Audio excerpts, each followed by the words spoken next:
Tendawili. Tendawili.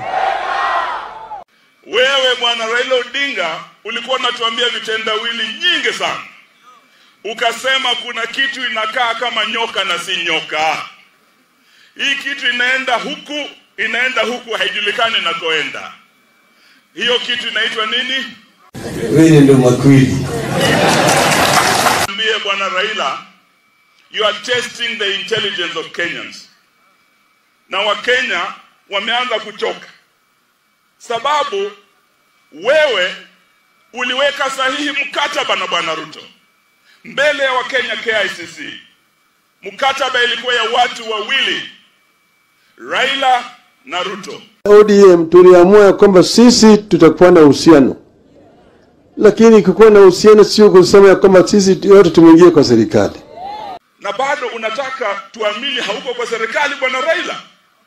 Bwana wajinga walisha Kenya bwana.